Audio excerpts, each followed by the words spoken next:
It's the Dep Lewis Show. The Dep Lewis Show. It's the Dep Lewis Show. It's the Dep Lewis Show. The Dep Lewis Show. It's the Dep Lewis Show.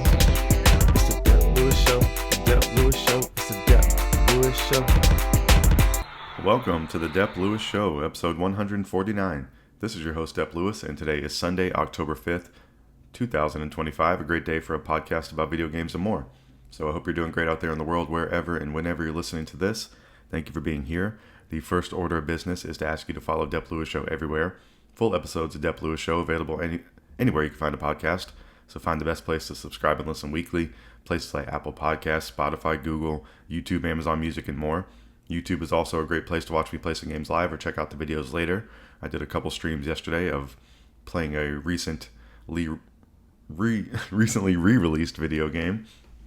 So please go check that out if you'd like to. And I'll talk some more about that in this show. And then if you'd like to support the show even further than just listening, patreon.com/Dep Lewis Show is available if you'd like to subscribe monthly. Also Venmo at Dep Lewis Show is available any day, anytime, for any amount if you would like to support the show. And today's show will have three sections. As always, the first section I'll tell you about what video games I've been playing since I've last talked to you on this microphone. I have a couple new games there. Like I said, one's a re-release, but one is a new game, and then another is a game of the year contender for me that I've still been playing and enjoying. So the first section, I'll talk about all the games I've been playing. The mid section, which is not mid in quality, it's the middle of the show. I would say it's the most important section of the show each week, and that's where I tell you everything you need to know going on around the video game world. So news, releases, rumors, speculation, sales, big business deals, all sorts of things in the midsection, talking about all the video game stuff you need to know each week. And the third and final section is a break from all the video game talk, the miscellaneous talk section. And this section is usually reserved for the worldwide world of sports, and where I tell you about all what's going on with all my favorite teams, and that will be the case today. There is currently only one of my sports going on that I like watching. That's the Carolina Panthers, who are playing today. It is a home game in Charlotte versus the Miami Dolphins. That's taking place in about, I guess, 2 hours and 15 minutes. So perfect timing for recording this podcast and putting it out, and then being able to watch the Panthers and see what they can do. So I don't have not too much hope this week. I think I had some last week during the podcast, and then that was, I'll tell you about the Panthers at the end of the show. But we're going to see what they do against the Dolphins today. Another chance here early in the season to right the ship, I would say. But we're going to talk about some video games first. So let's get into it. This is the Dep Lewis Show. So let's get into it. What have I been playing since I last talked to you? So I've been talking about a re-release, and this is a video game that I talked about the last few weeks, making sure it's on your radar. This released on October 2nd, 2025 for Nintendo Switch. There is not technically a Nintendo Switch 2 version for this game, but if you do have a Nintendo Switch 2, I believe there's a patch that updates a few things in the game. So it does run a little bit better on the Nintendo Switch 2. But there's only a Nintendo Switch 1 SKU currently for this game, and that is the Super Mario Galaxy 1+2 re-release, remaster, whatever you want to call it. But this game is out now, and the cool part here is that you're able to play Super Mario Galaxy 2 on Switch. I guess that's the biggest, baddest, brightest, newest news from this collection, because you've already been able to play Galaxy on the 3D All-Stars collection, but I believe this version is actually a little bit better than that one. But my overall sense on if you need to jump into buying this brand new one compared to 3D All-Stars, I don't think that's the case unless you just really want to play Galaxy in its best form.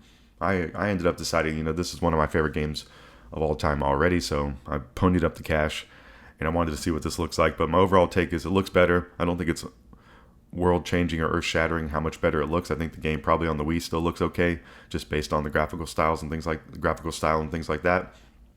And I think this game does have a cool art style, but having the game running in its best form is extra cool, extra nice. It's a little bit, of a luxury, but it's a really cool thing for one of my favorite games. And I've been back playing this.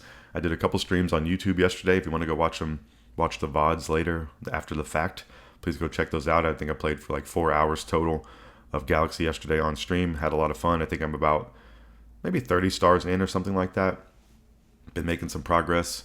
And my goal here, I think my new video game challenge to myself, I go back and forth on these things from time to time, but I think I want 100% Galaxy again. And this is a 100% again to see if I still got it. So back in the day when this game released, I completed this game 100%. It's one of the only games in the universe that I've ever done this to. And why don't we see if I still got the chops, if I still got the chutzpah, if I still got the fortitude, if I still got the strength, if I still got the still got the fire in my belly to complete Mario Galaxy again. And that's going to be my challenge to myself. I think the biggest challenge on this show has been to complete Legend of Zelda Breath of the Wild. That's one been complete. And I think this is going to be the new challenge that I'm laying at my feet of completing Super Mario Galaxy again. So I've been playing this. I think my prospects are high. I've been having a lot of fun. I feel like I've been kind of blazing through this and running through it, remembering a lot of it, and enjoying this game a whole lot. So this has been an extremely cool release for me, being able to go back into Galaxy in its best form. And then I have the prospect of playing Galaxy 2 at some point, which I'm very excited about. I don't know if I'm going to jump in prior to trying to complete Galaxy. I might just do it at some point just to check it out, but who knows. But I definitely have less exposure and playtime with Galaxy 2 from back in the day. I don't only think I completed the main story, or if I did complete the main story, I didn't complete the game 100%. So this is something I want to get back into, something I've been thinking about for a long time and wanted to get back into. I've even thought about buying a Wii within the last couple of years of trying to play these games. So it's nice to have these on Switch. They released on October 2nd. The bundle package is $70 US dollars, or you can buy them separately digitally for $40 a piece. So if you already own Galaxy 1 on the 3D All-Stars collection and only want to get 2 added to your collection, I think that is a perfectly fine thing to do. I think Galaxy 1 in this package has some upgraded motion control stuff. I don't know if that is, I don't know how, like I'm saying, I don't know how paramount it is to get the update, but I do think it is nicer.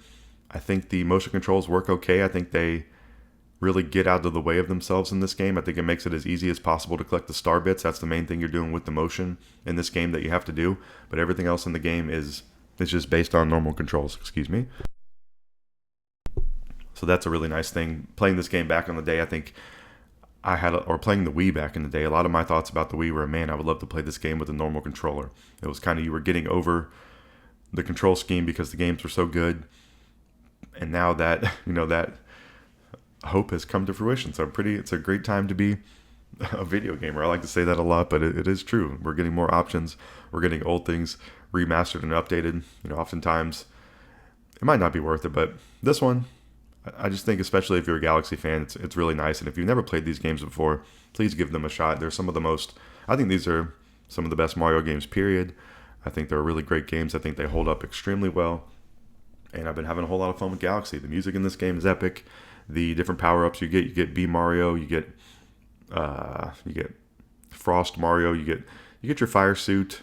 The power-ups aren't really the main focus of this game. They're a little bit of a focus in a few of the levels, but the main thing here is the platforming and the gravity and the disorientation and the perspective changes, and there is some really difficult platforming in this game as well. So I have my work cut out for me. The thing I've been leaning on is I've done this before, so I'm going to try it again, and I probably will end up streaming this some more because I had a lot of fun doing that yesterday. I think I took like a month off from doing some streams, so it's nice to get back on there and put some gameplay out there in the world. And if you want to come check me out and just see what my thoughts are in the game in real time or after, you can go watch those. So hopefully you will enjoy those as well. So please go check out my YouTube. So I've been playing Super Mario Galaxy. I believe that's my main video game challenge now, is to try to 100% that and then get into Galaxy 2 at some point. So I've been having a whole lot of fun with this. And if you like Mario, if you never played Galaxy, please go check it out. All right, so what else have I been playing this week? So that's a new game I got. Another new game I got this week is a game for PlayStation. I thought about buying this on the Switch. I played the demo on Switch, I think last week. I think I talked about it on the podcast either last week or the week prior, and that is Sonic Racing CrossWorlds. So this game, I gotta say, is really, really cool. And I played the demo on Switch. The demo is available on, this game is multi-platform, so please, if you are interested in this, you can get this game kind of anywhere right now. There's not a Switch 2 version, which I believe is coming, and I think might be helpful for the Switch version. But I played the demo on Switch, had a lot of fun with it, thought about picking it up, thought, hey, maybe it does look a little wonky here, just maybe, I'm not sure. I've been playing Mario Kart World, which looks amazing, and maybe it's, it doesn't look quite as good as that, so I don't know if I'm going to buy this.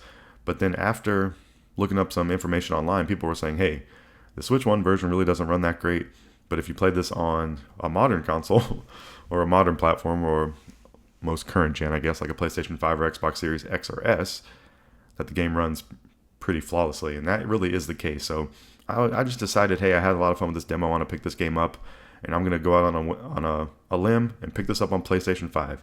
I haven't been picking up a lot of PlayStation 5 games. This seems kind of like a perfect one to play on Switch because it is a kart racer, but I gotta say, it's pretty cool playing this on PlayStation, having the good graphics. Having the PlayStation controller feels really kind of crazy with a kart racer. I don't think I've ever really played a kart racer on PlayStation. And I think my initial take on this game is, I don't know if I would say it's better than Mario Kart World. I don't think I would say that, but I think it's just as good, if maybe just a little degree below.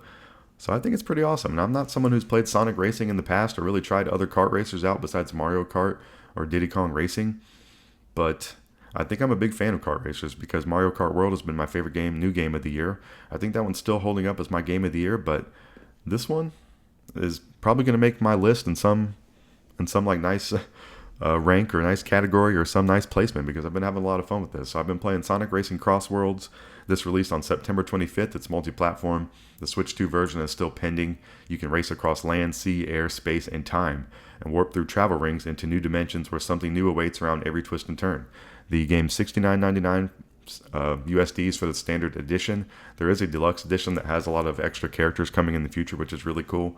The base cast of characters are all from Sonic, but they do have a few other characters in there that are like third-party characters. I think Hatsune Miku is in there already in the base game as like your first third-party character, but there are other characters coming through DLC in the future that's pretty cool. So they have Joker from Persona.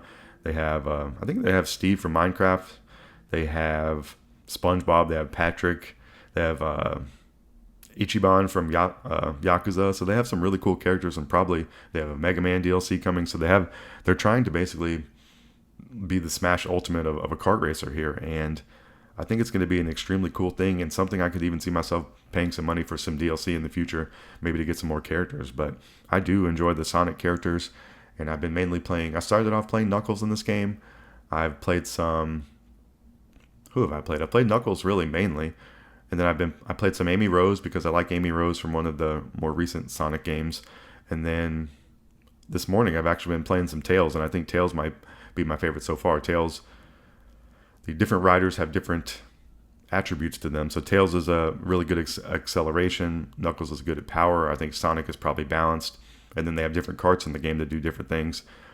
Like they have a speed kart, they have an acceleration kart, so they have kind of the same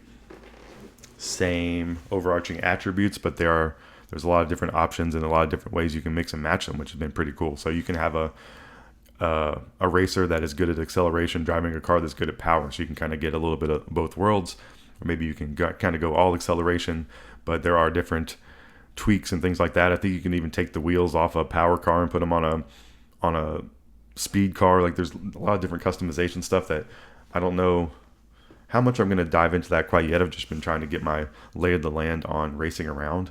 But I think the base racing in this game is fun, and I think all the extra stuff on top of it is really, really fun too. So I think they're nailing a lot of stuff in this game and making it extremely fun. I would say this is really comparable to Mario Kart.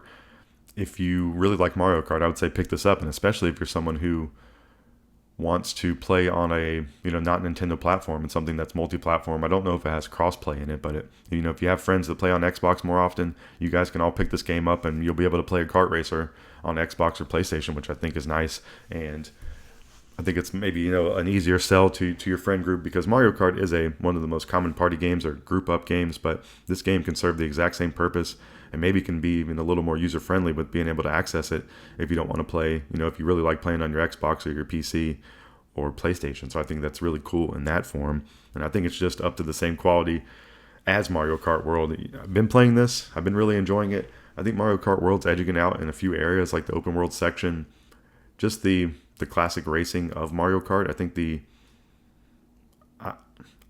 racing just feels really great, but I think the racing feels really great in this game too. And then Sonic Racing CrossWorlds, I'm trying to think. I have a lot of thoughts on this game because it's been kind of surprising of how cool it is. But one thing I was noticing this morning is the graphics in this game look more realistic, which is kind of not trippy, but it's just kind of a cool contrast. Obviously, the characters from Sonic are cartoons, but the world in this game looks a little more realistic than the Mario Kart world or like a Nintendo world. And I think that's kind of a cool contrast and a cool change. And you'll be looking at the water or the ground or the asphalt in this game at the beginning and be like, damn, this looks extremely good. So I think it's just a really cool change from, I guess Mario Kart kind of has bare bone graphics, so it's not like the graphical fidelity is not as high. I mean, Mario has a cool art style. It definitely looks cool. It's fun to look at and all that kind of stuff. But this one's just more striking. It's like the graphical boost is up on it, and that's just kind of interesting. You don't know. I wouldn't normally think that with Sonic. You'd think, hey, maybe it's going to be kind of similar to the art style of a more cartoony art style. But I think the art style and the graphics lean a little more realistic with this game, which is pretty cool. So I think it's it's doing its own thing, but it has a lot of the same similarities to Mario Kart. So when you start the race, you have to start holding down your acceleration on 2. That it does a countdown 3, 2, 1. If you hold the acceleration starting at 2, you can gain a boost, and it actually shows you a meter of how to hit the most optimal one there. So I think that's nice, because in Mario Kart it's more of just a guessing game. You have to really just kind of hone in on the timing of it, and this one's actually giving you a meter to look at. And I think that's something different between this game and Mario Kart World, where there's a lot more going on the screen. So I think that's kind of what I'm getting at with the graphical stuff too, that there's just more stuff going on the screen, and it seems a little more hectic and crazy, but once you get a little bit in the flow, it all kind of slows down and makes sense. And I think it's just really good. I think it's a cool thing when you play a game and you're interested in it, and it seems like, hey, you're still trying to understand what's going on. I'm still trying to understand what's going on. I don't necessarily, when you first play this game, if you've never played Sonic Racing, you're not really going to know what the items do. You can get a little bit of a look at the item and kind of tell what it's going to do, but that was a kind of a cool part early on. I'm like, hey, I don't really know what these things do, and I still don't fully know what they all do, but I've been learning them as I go. They have a boost. They have a big chain ball that you shoot out behind you. They have a big fist you can shoot out as a punch. There's nothing like in this game that I've really seen like a blue shell, and that's been kind of nice. I think that's one of the things I could say about this game I like better than Mario Kart World, maybe. It's a little bit less RNG. It does have some wacky stuff on the racetrack, but overall the racing is kind of the main focus here. And I think it's a little bit more difficult. I've been playing on the easiest or the lowest CC. I don't think they call it CC, but they just call it speed. And I have not been getting first in every race. I've been doing pretty well at getting first overall in like the Grand Prix, but it's not like I'm going first. It's like I'm getting a second in there, I'm getting a third. I'm overall getting enough points to win the whole thing, but I'm not, decimating the competition immediately. And I think that's a pretty good thing, and I think it's pretty good for the longevity of this game and trying to play it and move forward. So it does have all the same kind of modes as you would expect, or it has a bunch of Grand Prix races. It has online stuff. I think there's some battle stuff. The only thing in here, there's not really an open world like Mario Kart World, which is extremely cool. I think a lot of people were kind of maybe down talking the Mario Kart open world, but it's just a nice feature in the game. I think it's a great thing that more kart racers should do, and I think it's like a brand new thing that these kart racers are doing. I don't know if there's an older one that has done it, but it definitely is a nice touch and something that when I'm going to compare these games, if I'm comparing everything else in those games, it's probably extremely neck and neck, and maybe even Sonic Racing taking the cake a little bit. But the open world stuff in Mario is a nice touch, a nice feature, and then just having the Mario IP and all those characters, that definitely gives some enjoyment to the game if you're a fan of those characters. But Sonic Racing CrossWorlds has been fun. You do some racing. It has a drift mechanic. You can build up your drift meter. You're collecting coins as you go, just like Sonic would do in a normal game, and they're giving you a little bit of a speed boost. You are able to fly in this game, which those sections are really cool. You can get up in the air. You're flying through rings that give you a speed boost. You're going over water, and those sections have been fewer and far between, which has been nice. And I don't know, I've been having a lot of fun with this game. This has been the year of the kart racer for me, or the year of me realizing how much I love Mario Kart. And I'm playing another kart racer here, and these are games that I can see myself playing at any time of the day. Anytime, just picking these up. I'm having fun with these. I can play them single player. I like online racing. I haven't quite tried the online racing in Sonic Racing yet, but that's something I'm looking forward to doing, and something that I will even, pony up the online money to play if I have the opportunity, because it's just such a nice thing. It's such a nice change of pace to go in there and race some people online, and then jump into the Grand Prix, because there'll probably be a point where I complete all the Grand Prix, but I'm a long way away from that, because I think there's at least 7 different Grand Prix. I think there's more that you can unlock. I think there's more that's coming through DLC. There's like 4 tiers of speed, and then there's a mirror tier of the highest speed. So I think there's some pretty incredible stuff there that'd be pretty challenging. I like there's an aspect of each Grand Prix you go into, you have a rival. So it just basically just gives you another little thing to look at during the races. I don't know. I think maybe it gives you some extra experience if you beat them and things like that. It's tracking all sorts of things behind the scenes. It's giving you all sorts of things to lock and upgrade after you complete a Grand Prix or complete races. So it's helping you progress in some ways to get whatever their in-game currency to unlock whatever it's going to be. It just seems cool. It seems like I could be just playing this game, not paying attention to anything outside in the menus, and I'm going to look at some point, I'm going to unlock some things and just keep moving forward. But I kind of look at these games as things that you can play for forever, for a long time. It's like a really great game to have in your arsenal, in your collection, and something that's just cool to pop in and play at any time. So if you're kind of like me sometimes where it's hard to decide what to play, it's been really nice to have these games that are kind of like a comfort game to go to and play. It's like I really can play this game at any time of the day and have fun with it. And it's nice to have another option out here in the kart racing world, because I've still been playing Mario Kart World, and I'm going to talk about that a bit. But I've been playing Sonic Racing CrossWorlds. I think it's an extremely fun game. I think it's going to have a good position at the end of the year from one of my favorite games, and I will keep you updated on all my racing out there. But I've also been playing some Mario Kart World. That's kind of what I was doing earlier in the week for my video gaming. It's kind of the main thing I was playing earlier in the week. I've been making some open world progress. So that's kind of why I was talking up the open world stuff. That, I was having a lot of fun doing that. I was still finding stuff. I was just riding around looking for things. I haven't found if there's a way to see a checklist of what you completed, how much is left, depending on the areas. But it's been fun enough to cruise around that world and find them organically. And I've been coming across more and more. I've been having some fun with the challenges. They're overall pretty easy, but there are ones that you have to try a couple times or maybe try many times. And once you complete the ones you try many times, it's extremely fun. Sometimes they'll throw you a softball. All the different characters are fun. I'm still collecting costumes. And I think this is still my game of the year overall for me, for my favorite new game of the year. But still a couple months left for the year. But Mario Kart World has been extremely fun. I've been a Waluigi main that I've been really holding on to. And I just want to really shout out the open world in this game this week. I like to listen to podcasts while I play games, or I'm watching baseball on the side of playing some games. So it's a perfect game for that. I like the ability to pause in the open world and then keep making your progress. I like all the little different challenges and abilities, and the P-switches are fun, and going to look for the other, I can't think of what they're called, but they're like switches you go find out in the world. I think it's just a perfect mix of stuff. I wish there was more stuff or more of it, but I think that's probably the best case scenario for releasing something. You want, I guess you kind of want people to want more, but I don't think it's like a bare bones world in any way. So I'm not saying like I'm bored with it or anything, but if there was more, I would be super happy. And I'm kind of just saying that in a good way with that game. So I've been having a lot of fun with the kart racers, and Mario Kart World is an extremely good one. It's going to always be in my memory as a Switch 1 release game. I think that's going to help its case for me at the end of the year for my favorite game or game of the year. I think some of that stuff's gonna play into it, because it was a launch game for a console I was extremely excited for. I think it lived up to the hype. I think it's been greater than I expected, and I've been trying to think through these things, because it's getting closer to the year. I've been trying to think of the games I've played and what I've been enjoying and why, and that's something you'll be hearing more about that as the end of the year goes on. So those have been the main games I've been playing this week. More recently this weekend, some new releases: Super Mario Galaxy and Sonic Racing CrossWorlds. Then I've also was playing a lot of Mario Kart World in the beginning of the week. So this has been the year of no direction on the Dep Lewis Show. I haven't had like a theme or a genre or any plan or action of games to play at the beginning of the year. Next year, I'm probably going to change that. I plan on having some type of form or fashion. I've done the year of survival horror. I've done the year of the RPG. Next year, I've really been kind of going back and forth on what I'm going to do. So I'm just going to kind of keep that up in the air. Something I'm thinking about, something I got a couple more months to keep thinking about and make a plan. But that's something that I enjoy doing about this show in general. So, stay tuned for that. I would say the top new game, I've been having it listed here. What's my top new game at the moment? And that's Donkey Kong Bonanza. And that's something I do need to go back and play some more before the end of the year. So I think the games I need to play more of would be Donkey Kong Bonanza. I'm going to be playing more of the kart racers, and I think those games are already going to get a good place on my list.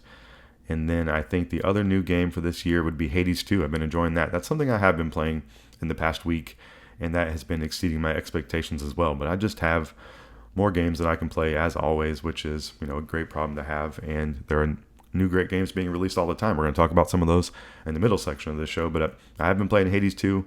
I think that one is extremely high quality. I think that's one I probably should remember a little bit more in this upcoming week, that I need to keep playing that and having fun with it. And I'm just having a great time playing the video games over here. And that's everything that I've been doing in the past week video game wise. So that's going to wrap up the first section of this show, and we're going to come back for the midsection after this music. I'm going to tell you about everything you need to know going on around the video game world, so you don't want to miss it. Go take a quick break, do whatever you need to do, but don't go anywhere. because you don't want to miss the news. Come back after this.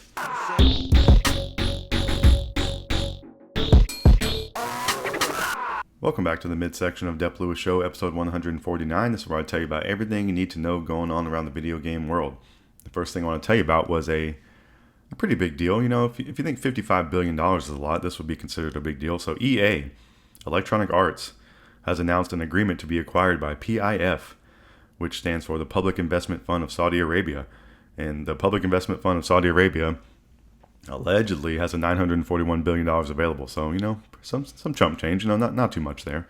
So EA Sports, it's in the game, has been announced to agree to be acquired by PIF. So that's the Public Investment Fund of Saudi Arabia, Silver Lake, and Affinity Partners for $55 billion. And we're gonna listen to some of these corporate statements from them to talk about this, to see what EA is doing. So they are saying this is going to accelerate EA's strategic vision to advance the future of entertainment. Electronic Arts Inc. is a global leader in the interactive entertainment. Today announced that it has entered into a definitive agreement to be acquired by an investor consortium. The consortium is comprised of PIF, which is the Public Investment Fund of Saudi Arabia, Silver Lake, and Affinity Partners, in an all-cash transaction that values EA at an enterprise value of approximately $55 billion. So I think that's kind of unique to this transaction, that it was an all-cash buyout, and I think they paid a premium here to do so. I think it was like such a astronomical number that they really couldn't turn it down, is kind of the story here. The transaction positions EA to accelerate innovation and growth to build the future of entertainment. So, you know, my take on this is I don't know how valuable EA is this, you know, how valuable to me, or in my mind, that EA is a publisher. I think maybe their best years have been past or behind them.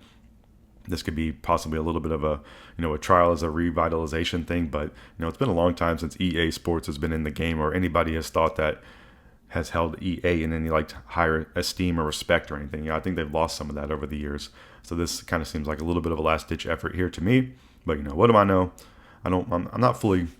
I'm sure there's some EA properties out there that are successful and that I'm actually liking, but I think that's probably the overall sentiment or trend for, you know, people's view on them in the current time and space. So EA, this transaction was approved by EA's board of directors, is expected to close in Q1 of the fiscal of 2027. So, you know, these things take some time, and is subject to customary closing conditions, including receipt of required regulatory approvals and approval by EA stockholders.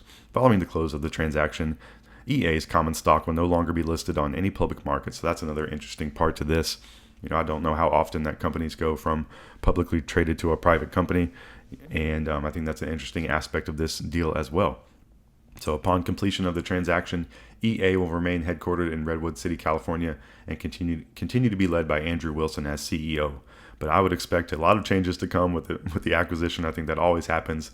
There's going to be some type of change or consolidation or streamlining, or, you know, something going on there. So, you know, definitely more to be had with this big, huge deal of $55 billion. And I think, you know, the next thing we'll hear that it's approved, and then we'll start seeing some of the plans and what's going to be going on. But there's a lot of talk these days about Saudi Arabia's influence, and I think it's just, you know, I don't think it's because they have huge pockets, and they are, you know, making their presence known and throwing that cash around.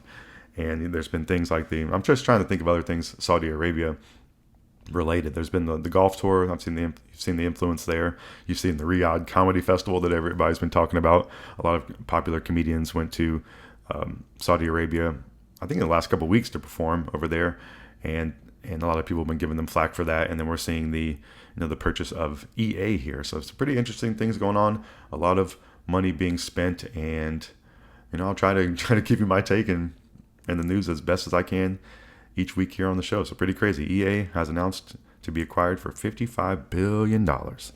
So pretty nice, pretty great payday there, I guess. $55 billion, a lot of money moving around.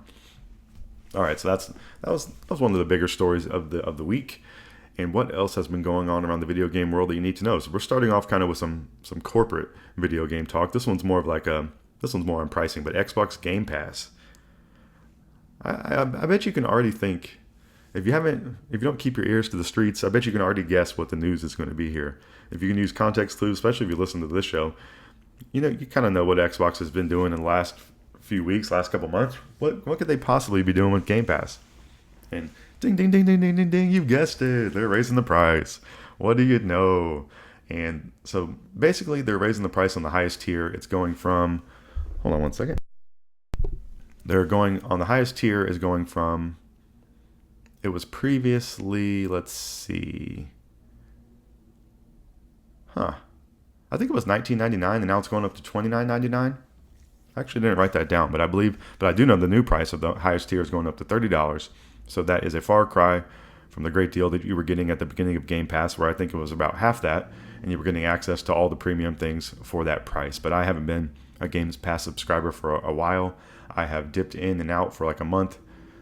Early on I was subscribing thinking it was pretty great and pretty fun, and then it became to a point where, hey, I'll just pay for a month when a new game comes out on there I want to play. And usually with the way I play games, I'm not playing a game over a month for the most part, or I'm giving up on it pretty soon. And Game Pass was a nice way to try these games, not have to pay a full price, and then be able to unsubscribe. And I don't have an Xbox Series X anymore, so I haven't been able to do that, but I haven't really missed it. I've been able to play, I think, a lot of the games available on Game Pass you can get for an inexpensive price, and I don't think it's been worth, the juice has been worth the squeeze before this price increase, and I definitely don't think it is now. And Xbox has raised the price of their consoles twice in the last couple months. They're raising the price of Game Pass, and I think my take on this was, I don't know. I think they're mismanaging. I think maybe it's their last grab at trying to get some cash. I think that's the only thing I could think of. Like, this isn't really like some great strategy. It really is just them trying to get the last bit of extra cash they can get out of their fans and fan base. But I don't know. But Xbox Game Pass is increasing their price, and we're going to talk about how they presented this, because I think this has been one of the most entertaining things to me to read and write up and prepare to talk about, because it's just, I really do enjoy reading these corporate statements because they're always just kind of so phony and funny. And this is a perfect example of the spin zone. And this is, like, I guess people call it gaslighting, but I it's the spin zone. It's them, they're selling stuff here. So this is them trying to sell you on this stuff. So you really can't fault them for trying to do this. But I mean, it's just kind of funny when you can see through it.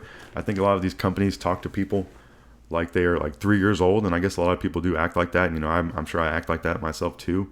But I think more and more people are being turned off by companies like kind of talking to you like you're an idiot, or giving you this spin talk or this corporate talk. And, you're seeing this down on every level. Every little small business is a big, huge corporation now, and they all kind of talk the same way with this kind of stuff. So I think that's going to be turning people off. It's been turning me off, and I'm sure it's doing that to other people as well. But we're going to read through Xbox Game Pass of this is how they would tell you about their price increase. So they're having updates to Xbox Game Pass, introducing Essential, Premium, and Ultimate plans.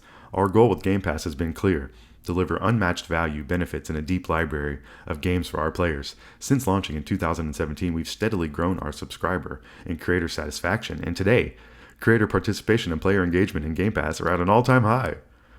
But we have the opportunity for Game Pass to help more players find the creators and games they love. So the whole thing about this, can't tell you what they're switching around with the tiers.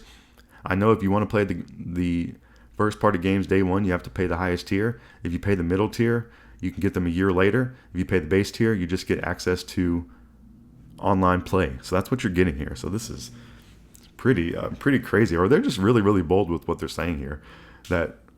And there is no way that Game Pass subscriber satisfaction and creator satisfaction is at an all-time high. You hear a lot of these companies saying that, I think you kind of hear through the periphery, a lot of these companies maybe regret getting on Game Pass because you get a little bit of money up front, but then you're not really seeing the tail or the longevity of the sales that you're getting over time, or that you might possibly get over time. And if you do have crazy sales, I think Game Pass is probably getting the lion's share of those based on the agreement you sign with them.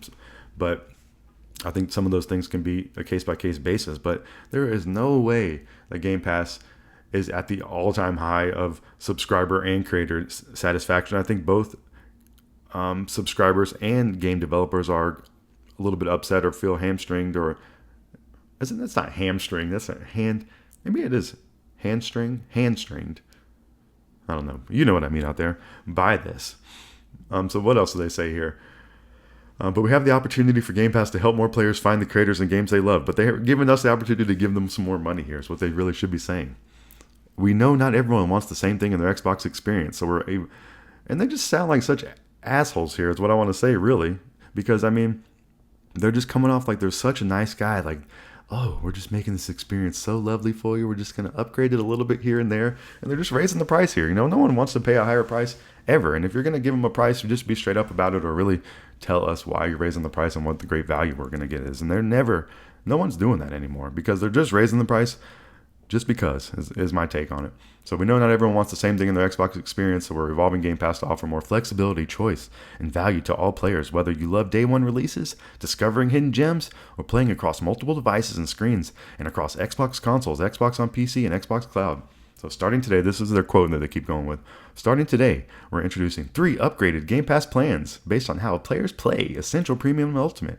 Each includes expanded game libraries, including PC titles, unlimited cloud gaming, in-game benefits, including Riot game titles, and a revamped rewards with total Xbox experience that I've never heard of anyone enjoying the rewards or feeling that there's any value to the Xbox rewards experience. And I'm sure the way they have revamped it is not doing any favors to the people that are subscribing to this. Today's Game Pass core subscribers will automatically move to Essential. Standard subscribers will transition to Premium, and Ultimate subscribers will remain in the Ultimate plan, having to pay the increased price whenever this takes effect. It's all part of our commitment to meet the players where they are, so you can choose what works best for you, no matter how or where you love to play. So just some bullshit corporate speak right there. Just how stupid and how silly. It's just really silly sounding. So whatever. These things are fun to me to listen to, and they get me going just in the right way of being just like, this is unbelievable. I can't believe that someone's thinking this is gonna fly with people. And the other part of it is ultimately they just don't care. It's just like, we're increasing the prices, what happened, and they're telling someone to go relay this to the public, and they should just make this whole thing a little bit shorter and just say, hey, we're raising the price. It is what it is. Market conditions, the challenging economic environment, just some other vague sentence, instead of in here trying to say that they're trying to tailor everything to your needs and your comforts and making this the most hospitable way for you to spend your money on the Xbox platform. So just very silly. So the only news here is Xbox, the highest tier of Xbox Game Pass, is increasing in price to $29.99 a month, so very expensive. And then PC Game Pass is also going from $11.99 to $16.49 a month. So that one's going up. The 2 base tiers, I think they call them, I have it in here somewhere, whatever it is, Core and Essential and Standard, or I don't know, whatever. The 2 base tiers are going to remain the same price for Xbox Game Pass. I would say probably don't subscribe to this unless there's just a game you want to play. If you want to subscribe for a month here and there and go in there and play some game, but I don't think it's worth it. And Xbox strategy has been really crazy recently, and it makes me think there really is not a strategy, and it's just some type of a last bit of a cash grab before it seems like everything's crashing around them over there with what they have going on. And it's kind of just sad to see as someone who does like Xbox. So that's the news with Xbox Game Pass. Just thank you for those statements, because they are very entertaining for me to read, and hopefully we're entertaining for you to hear about as well. So what else is going on with Game Pass? This one's in the rumor mill out there for Xbox, that they've been really into cloud gaming, and the rumor mill is coming out hot with that they are going to be releasing an ad-based free Xbox cloud gaming plan.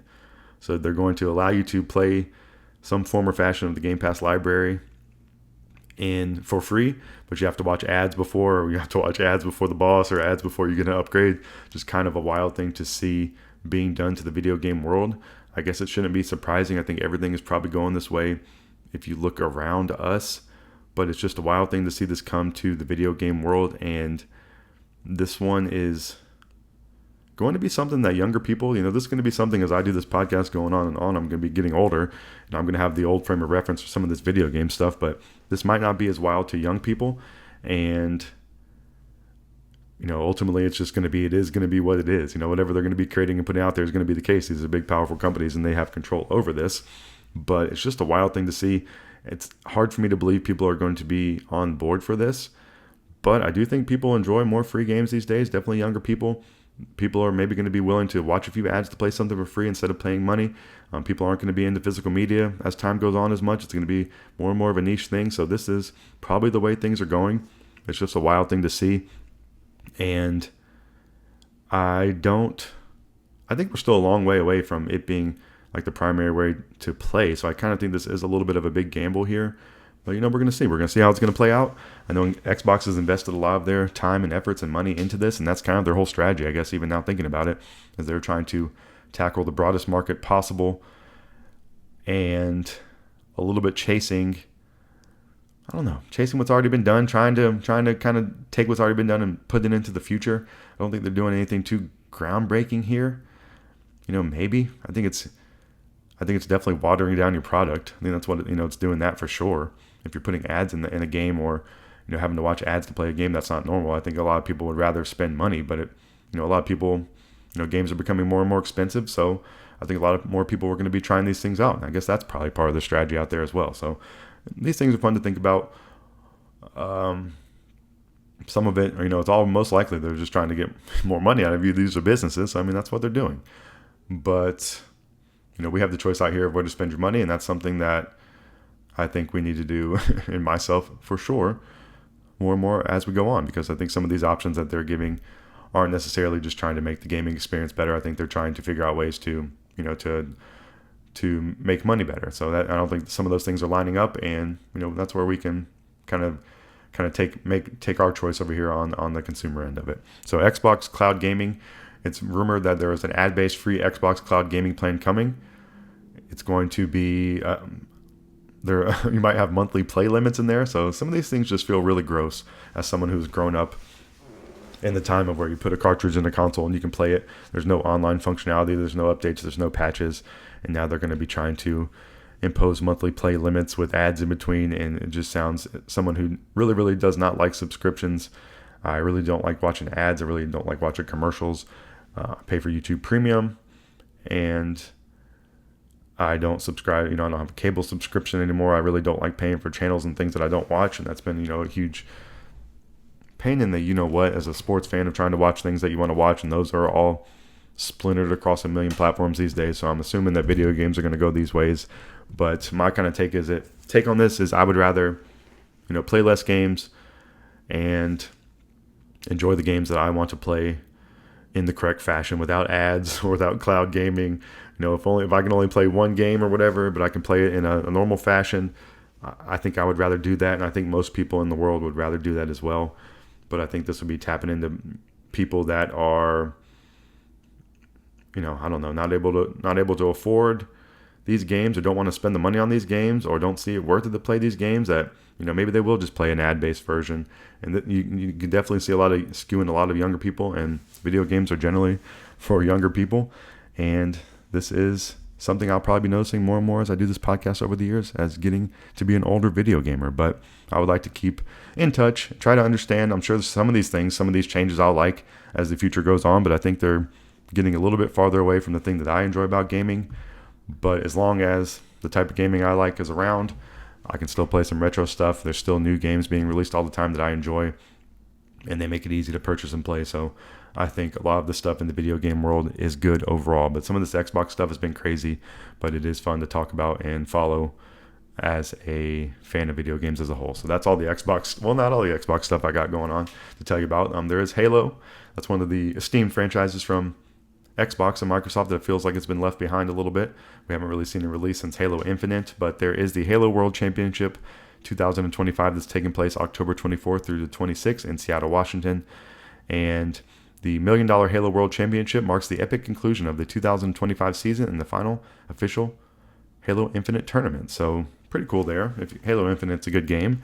And the news here is that we're going to be getting some news at the Halo World Championship. So it looks like we're going to be getting some news on the future of Halo. I don't know what form or fashion that will be, but speculation is, this is a quote from the esports lead for the Halo franchise. It says, "Speculation is always fun, but if you want the official scoop on what Halo Studios has been working on, you won't want to miss this year's Halo World Championship." So I would definitely be interested in some more Halo news. I would definitely be interested to see maybe Halo is coming to PlayStation. That would be something that I would enjoy, because I am not a current owner of current gen Xbox. And there is the case of Forza Horizon 6 is going to be coming out on Xbox Series X and S next year. But then it is going to be coming out at some amount of time later on PlayStation. So I think that's pretty cool. It's going to be the first time that I'm playing a Forza game on a PlayStation. And it's going to be the first time that I'm playing a new release on there. You can go play Forza Horizon 5, which has been released on PlayStation now, but that's something I've already played on Xbox. So just a pretty crazy, wild time of our multi-platform future going on. Or, all the platforms are kind of meshing into each other. So that's all the Xbox kind of news I have for you. But looking like we'll get some more Xbox, some Halo news at the end of the month. So that's pretty cool. And I'll definitely keep you up to date on what that ends up being. So switching over to another company, Nintendo of America, or Nintendo. This news happened last week. I don't know if I mentioned this on the show, but I wanted to bring it up quickly. The president of Nintendo of America, Doug Bowser, is retiring at the end of the year, December 31st, after more than a decade at the company. And his statement on this is, one of my earliest video game experiences was playing the arcade version of Donkey Kong. Since that time, all things Nintendo have continued to be a passion for both me and my family. Leading Nintendo of America has been the honor of a lifetime, and I am proud of what our team has accomplished in both business results and the experiences we've created for consumers. So Doug Bowser got to, he was there for the launch of the Switch 2 recently. I think it's a great way to go out for your career. A very, very successful launch of the Switch 2.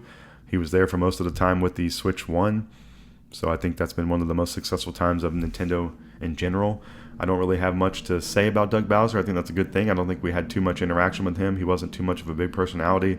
It seems like he did a great job of manning the helm over there of Nintendo of America. So I would hope that trajectory continues. And, congratulations to him in his retirement.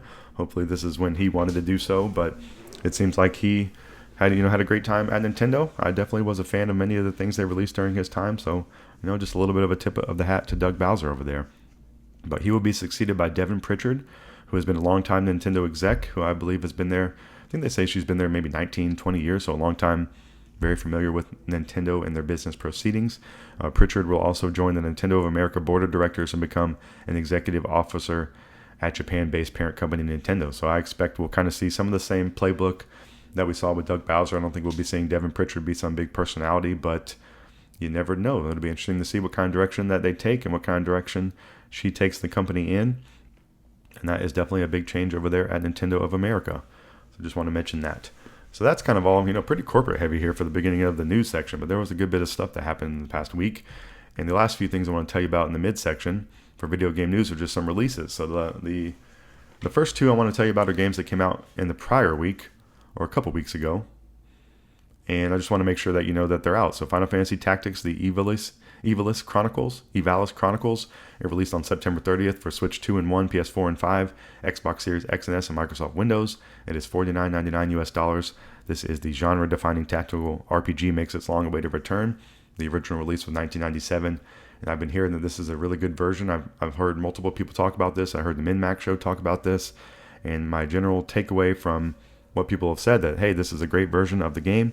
I think you can still play the classic version in this package if you want to, but I think it just sounds like they brought this game to modern platforms, made some quality of life improvements, and overall kind of kept the heart of the game there, but have made some positive changes.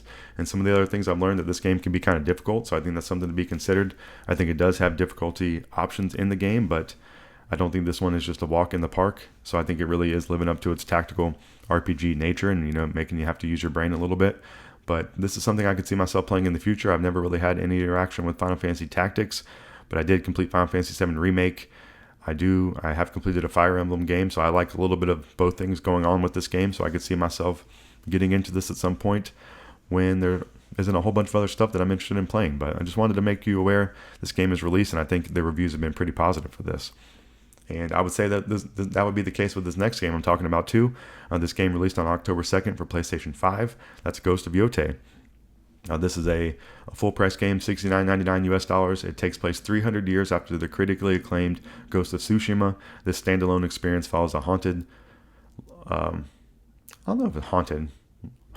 mercenary named Atsu in the 1600s. So I think it is haunted, but I wrote long mercenary, but it's a lone mercenary. So I've been hearing great things about this game. I think this one seems like it's just as good as Ghost of Tsushima, if not better. And I've been playing this one got me, this release got me swept up in the hype a little bit. I've been playing a little bit of Ghost of Tsushima, trying to just get my fill of some Ghost of Tsushima-ing around, and I've been having a lot of fun with this game. And I think my stance on some of these games that I've been going back and forth on, I've been talking about recently in the first section of the podcast of, hey, if there's a new game coming out, do I go back and play the old one or do I play the new one? And I think it doesn't matter. It's kind of what I've landed on. And I think a lot of these games, like even using this as an example, Ghost of Tsushima versus Ghost of Yotei, it seems like they're both very good games. It seems like they're similar in a lot of ways. Maybe there's a little bit of different flavor around them. The main character's different. One's a little bit more modern, but it seems like they're kind of doing the same thing. It seems like there's probably arguments for Tsushima to be better or Yotei, and it's really going to be down to your personal preference. So I think a lot of these games, these sequels, aren't necessarily must plays. I mean, they are if you love the game and you want more of it, but if you're looking to see which one you want to play, I think for myself, unless I just want to, especially if I own the older game, maybe I just go play that and try to see if I like this style of game before jumping into buying the new one. But, I don't know. So I think there's a lot of games that fall in this category. Even the Breath of the Wild to Tears of the Kingdom one, Ghost of Yotei to Ghost of Tsushima, Hollow Knight to Silksong, Hades 1 to Hades 2. I think these base games are still great, still worth playing, and it brings up the argument if you never played them or if you have some interest in which one do you play. And I think what I'm kind of landing on is it really doesn't matter. I think you can kind of, if the games are quality, they're going to still be quality.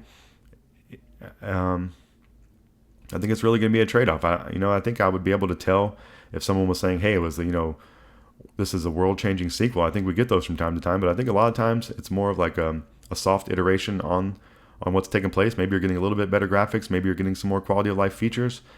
But maybe the original game is doing some things that you just like better. So I think a lot of these things you might just want to try them for yourself. I think you don't have to get, maybe this is me talking to myself too. You don't have to get as caught up in the hype of the new game. I have fun learning about them and following them in here, and I get to come talk about them on the podcast. But it's not something that I think more and more that you need to feel, or I need to feel the pressure of playing the new one. I think you can kind of get the gist of these games from the prior release, and a lot of these sequels are more so, hey, if you like the first game and you want more of it, the second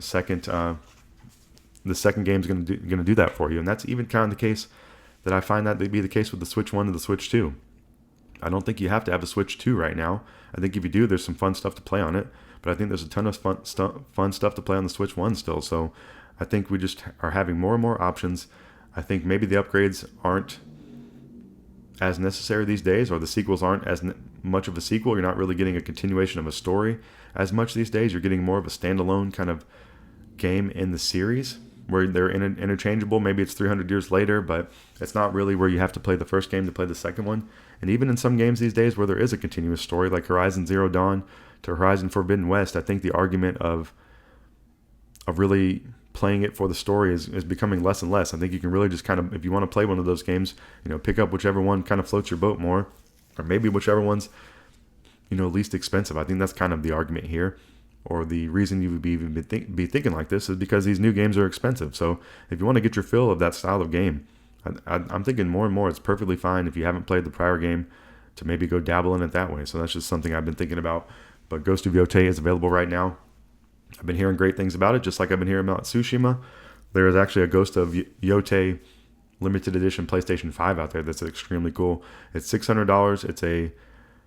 It's a slim edition, I believe, with the disc drive. So that's a pretty good deal. The slim edition goes for $500 itself, or for $500 right now for the no disc drive. So you're getting for $600, you're getting a PS5, you're getting a disc drive, and you're getting a game in there, which costs $70 for the game. So it's a pretty good value in that regard, and it looks really cool. It's one of the first limited edition PlayStation 5. So if you don't have a PlayStation 5 and you've been looking to get one, I think that's a perfectly worthwhile package. And I think if you were someone who hasn't played PlayStation 5, if you picked up a PlayStation 5 with Ghost of Yotei, I think you would have a fantastic time.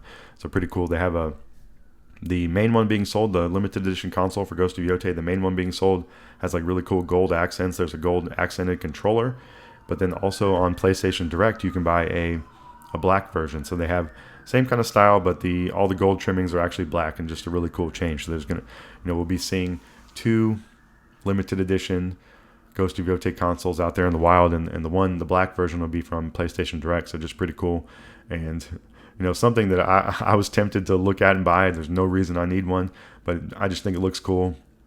I get tempted from time to time to want to pick up some of these limited edition consoles, but I think it looks cool. Not something I realistically should buy, but I think if you were someone who wanted to buy a PS5, I think you should go think about it. I think you should tell me how cool you think it was, because I'd be a little bit jealous.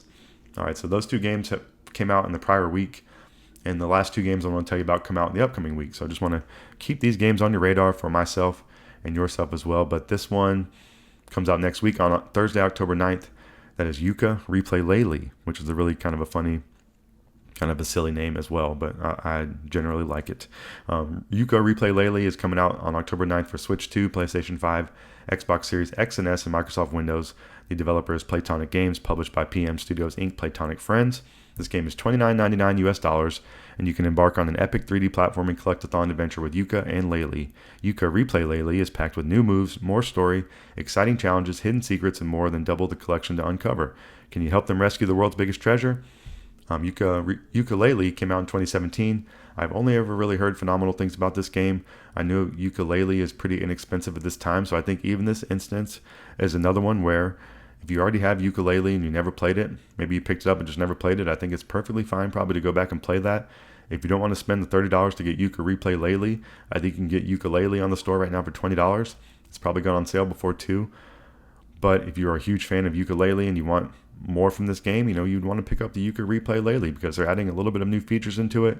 I don't know if the new features are always worth it. I think we're seeing that with some of these Nintendo Switch 1 and Nintendo Switch 2 releases, like Super Mario Bros. Wonder, Kirby and the Forgotten Land, Super Mario Party Jamboree. These are all having Switch 2 versions. They're adding some DLC in there. Maybe it's not worth it. If it's the first time picking it up, maybe it is. But I think also, if you'd like to save some money, I think you can go back and play the original one. I think that would kind of be what I would be recommending out there at this point in time for these different options we're seeing out in the world. But Yooka-Replaylee is a cool option. I think this game looks really fun. As someone who's a fan of platformers, this is one that's definitely on my radar of something I'd like to play in the future, and wanted to tell you about that. Is coming out in the upcoming week. All right, the other game that I want to tell you about coming out in the next week comes out next Friday, and that is Battlefield 6. So that's coming out Friday, October 10th for PlayStation 5, Xbox Series X and S, and Microsoft Windows. So a return to Battlefield, which Battlefield 5 came out in 2018. So it's been a long time since we've had one of these games out there in the world. The developer is Battlefield Studios, published by EA. So there is some EA talk earlier that I was kind of wondering, what are the big franchises that EA is publishing? So Battlefield is definitely one of them. $69.99 US for the base game, Frostbite engine, the ultimate all-out warfare experience. Fight in high-intensity infantry combat, rip through the skies in aerial dogfights, demolish your environments for a strategic advantage, harness complete control over every action and movement using the kinesthetic combat system. In a war of tanks, fighter jets, and massive combat arsenals, the deadliest weapon is your squad. So this is a release that I'm interested to see how people like it. I think a lot of people were pretty happy with the beta and are saying, hey, this is a return to form for Battlefield. This is a return to form for shooters. I think a lot of the section of Call of Duty fans are a little bit upset with the direction it's been going. It's been making Call of Duty a little more cartoony, a little more Fortnite-ified. And I think it's been a big complaint from a lot of people in the Call of Duty sector. And then it looks like this game is kind of going back to the roots of, back in my day, in 2007 when Call of Duty 4 got released, I would say that was the most prime time for these military shooters and having fun with these. And Battlefield was definitely cooking back time in those days. And this looks like they're trying to go back to kind of just a basic game of having your war characters, having your fighting, this one has, aerial combat and dogfights and weapons in the game. So kind of returning to like the big Battlefield battles and kind of just, I guess, going to see what the world thinks of these days. I don't know if this is just kind of like a rose-tinted glasses of looking back on something fond and saying, hey, I would like some of that to return. But I don't know. I think this maybe is a little bit of an outdated thing. So I'm going to be interested to see how the public responds to this game. I go from time to time. I think less over time I've been into the groove of wanting to try out a first-person shooter. I think it's been a couple years since I've really been thinking about that. But I mean, for a long time, I was into these back in the day, like I'm talking about in 2007. And then it was becoming more of a case of like, oh yeah, I'll play this one. Maybe I'll play it this year. Maybe I'll skip next year. But I think it's been a couple of years since I've skipped Call of Duty. And I think it's been a couple of releases since I've skipped Battlefield. I think it's something I could see myself getting back into. I definitely think about it from time to time, especially during this time of the year, where maybe it would just be, ultimately I would just want to play one big session of these new games and not really play them again. But I could see myself playing one of these in the future. I'm definitely interested to see how this release is going to go. And Battlefield 6 comes out in the upcoming week. If you are looking forward to that, and I'll probably be talking about this again on the show, at least giving my opinion on what I've seen out there, people talking about it, or you never know, I might be playing this game myself one day. So that's everything I have for you for the midsection of the show this week. That's all the video game news I have for you. So everything we talked about the EA acquisition. We talked about Xbox Game Pass increasing their price. We talked about Xbox rumors with cloud gaming. We talked about some Halo stuff, Nintendo of America, the president change. We talked about some video game releases like Final Fantasy Tactics, the Ivalice Chronicles, Ghost of Yotei, Yooka-Replaylee, and Battlefield 6. So that is all the video game thoughts and news and everything I have for you for this week. So hopefully you got some good information there and some things that you're interested in. But there is still one final section of this show to go, and that's the Miscellaneous Talk section where I can talk about anything I want to outside the video game world. I want to get into the worldwide world of sports and tell you what's going on. This is a NFL Sunday over here. The Carolina Panthers are playing. So I want to tell you about what happened in the game last week, what's going to happen in the game this week, and a few other sports things going on. So the last section is just a break from the video game talk. It's usually pretty short and sweet. Even if you don't like sports, you can kind of hear my up and down emotions with my teams. My teams are often pretty bad, so you can, if you're like my friends in real life, you can get some enjoyment out of making fun of me and living through some of my pain and anguish with following my teams. So if you're not a sports fan, I would say stick around. You might even get some enjoyment out of it. But there's one final section to go, so please listen to this music and come back for the final section of Dep Lewis Show, episode 149, after this.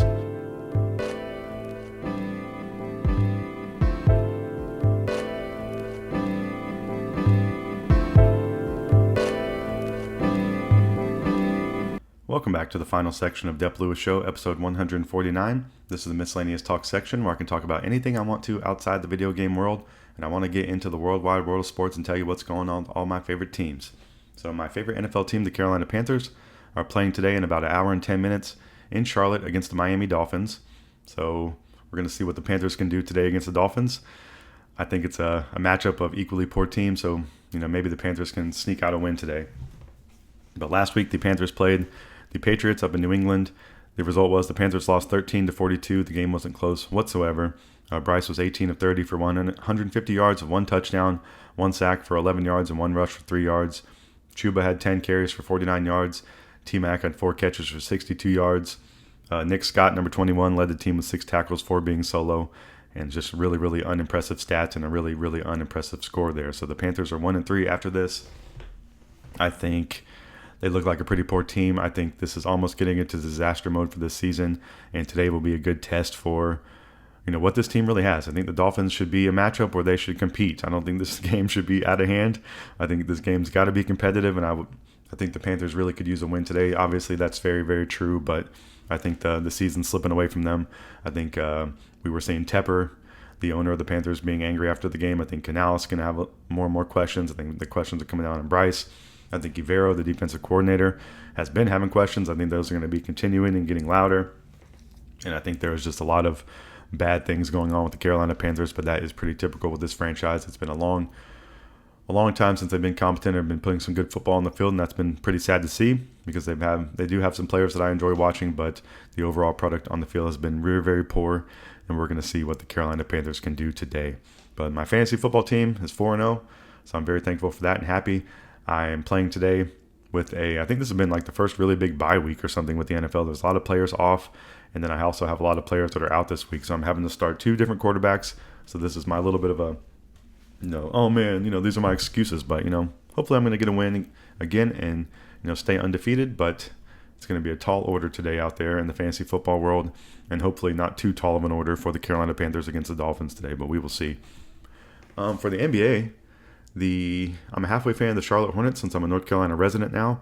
The preseason for them actually begins today. At 5 p.m. Eastern, they're playing the Thunder in Charlotte. So pretty cool to see the NBA season getting into motion. The regular season for the Hornets begins on October 22nd versus Brooklyn in Charlotte. And then my favorite NBA team, the Atlanta Hawks, the preseason for them begins tomorrow at the Rockets at 8 p.m. And the regular season for them begins on the same day as the Hornets on October 22nd. Versus Toronto in Atlanta. So just a couple weeks away from the start of the real NBA season, and that's very exciting to me. I kind of have low expectations for my teams here. Both of my teams are pretty bottom of the barrel and maybe should be a little bit better, but who knows. But I'm excited for basketball in general, especially now that my favorite baseball team, the Atlanta Braves, are no longer playing. They didn't make the postseason, and all the postseason stuff has been going on. But to end the Atlanta Braves regular season last week, they played the Pirates to end the season. It was a 3-15 game. The Braves won that one 4-1. Charlie Morton, who they really recently signed again, started the game kind of ceremoniously and left the game, got hugged by his family. So I'm assuming that is Charlie Morton's retirement. And, tip of the cap to Charlie Morton. He is one of my favorite Braves for sure, of recent times. He was there for the championship squad. He's someone that I wish they did not let go in the last couple of years, and I think he really could have helped them. But so the Braves won their final game of the season, and which was nice, but whatever. Charlie Morton was pitching for the Braves. So let's see here. Just more about Charlie Morton. So he was pitching for the Braves. He was an 18-year MLB, 41-year-old veteran. He probably threw his last pitch, like I'm saying. Atlanta drafted him in 2002. He made his debut in 2008, and he was traded to the Pirates in 2009, where he spent the majority of his career. But he also played for the Phillies, the Astros, which he won a championship with as well, along with the Braves. He played for the Rays, and then the Tigers and the Orioles, kind of more in the recent seasons. And it looks like he's finishing his career with the Atlanta Braves, which is very nice. So, tip of the cap again to you, Charlie Morton. He made over $155 million in his career. He won in 2017 with the Astros and 2021 with the Bravos. And he is a 2026 unrestricted free agent. So I would say if he wants to come back and pitch another year, let him do it. Pay him some money, Braves. But it looks like from his send-off, from leaving the mound, that is his last time. And, it's pretty... Those things are really nice to see. He was getting hugged by his family. You could tell he was a little bit emotional. He had a long career. Walking off the field for the last time. Seems like he's a stand-up guy. So, just shout out to Charlie Morton. But this ended the Braves. Chris Sale actually came in after Morton did the first inning, and he got the win. So, shout out to Chris Sale, another wily veteran pitching for the Braves that I've really, really appreciated. And I hope they can continue to have him on the roster for as long as he would like to pitch. Because he's been extremely effective. He's been holding it down for us. And, shout out to Chris Sale. But the Braves finished the season 76-86 and fourth in the NL East. So that fourth in the NL East hurts really, really bad. And then the other news from the past week is that Brian Snitker is no longer the manager. He's going to a senior advisor role with the Braves, so he's sticking around, which I'm happy about that. I think that's a nice move, a classy move, and I think it's a helpful move. And he'll have some good insight. He can help whoever the new skipper is going to be with some information and just be there as support. And I think it's just a good time to move on. I think we've seen. I'm thankful to Snitker for being a great manager. He was there brought us a championship, and I think some of the talk about Snitker, looking sleepy in the dugout. He's just an older gentleman. He's been around a long time. Maybe it is the perfect time for him to move to an advisor role. The Braves have been a little bit stagnant here with a seemingly great roster, and maybe some new energy, a new voice at the top could be helpful. Snitker's going to still be there, so they obviously have a great relationship, and I would expect that. And hopefully the new coach, the new skipper can come in, bring a little juice to the squad because they definitely need it. I think the squad's going to be pretty similar going into next year. I think we need to upgrade some positions. Like I keep saying, starting pitching, please. We need extra starting pitchers. We need more than we think. And we need to get the team together. So I think it's a fine time to make a change. But, shout out to Snitker. Thank you for the chip. Thank you for a great long career. And holding it down for the Atlanta Braves. Gotta clap it up for the manager. This is our guy. This is our Colts. This is our team. But he's our guy. He was there for a long time. Brought a championship, and I salute you. So way to go, Snitker. And I'm glad you're going to be staying on in an advisor role. So it's the off season for the Braves. The 2026 season begins for them on Thursday, March 26, 2026 versus the Royals. But who's looking forward to that? Not me. But the other MLB news, the postseason's going on right now. We got the Tigers versus the Mariners. We got the Yankees versus the Blue Jays. We got the Dodgers versus the Phillies. And the Cubs versus the Brewers. So all those game ones took place yesterday. The Tigers won. The Blue Jays won. The Dodgers and the Brewers won. The Tigers, Jays, Dodgers, and Brewers won game one. So they are up in these 5-game series. 2 games are today. The Yankees and Jays are at 4:08 p.m. Eastern Standard Time. And Detroit and Seattle is the nightcap at 8:03. So we got some Sunday night baseball and Sunday night football going on. So what an exceptional day for some sports. Wouldn't it be wonderful if the Panthers could get a win today to kick it off? So that's my hope, and we will see. So that's everything I have for you in the sports world. We talked about all my favorite teams. We talked about the Panthers, the Hornets, the Hawks, the Braves, and we talked about the MLB postseason in general. So go Panthers today. And, next week I'll be telling you what happened. Hopefully I'll be reporting a win and maybe some other good sports news in there as well. So that's going to wrap up the Miscellaneous Talk section. And in turn, that's going to wrap up the entire show. So thank you so much for listening. I'd like to reiterate some promotional talk from the beginning. Please follow Dep Lewis Show everywhere. Full episodes of Dep Lewis Show available anywhere you can find a podcast. So find the best place to subscribe and listen weekly. Places like Apple Podcasts, Spotify, Google, YouTube, Amazon Music, and more. YouTube is also a great place to watch me play some games live or check out the videos later. If you'd like to support the show even further than just listening, patreon.com/Dep Lewis Show is available if you'd like to subscribe monthly. Also, Venmo at Dep Lewis Show is available any day, anytime, for any amount if you'd like to support the show. So thank you so much for listening. I have a whole lot of fun doing this, as I always say. I hope you have a great week out there in the world, wherever and whatever you're doing. I hope if things are going good for you, I hope that continues. If things are going poorly, I hope that changes. But I also hope that you come back and listen to another episode of Dep Lewis Show next week, because that's where I'll be. Maybe follow me on YouTube. You might catch me live during the week. I'm going to try to stream more. I don't really want to have a schedule for that, but I do want to stream some more because I have fun doing it. It's a great way for me to sit down and play some games and, be available if you want to come through and chat or come by and say what's up or come by and check out some games or watch the videos later. I really appreciate it. So have a fantastic week. Hope you play some great video games, and I will talk to you next time. Goodbye.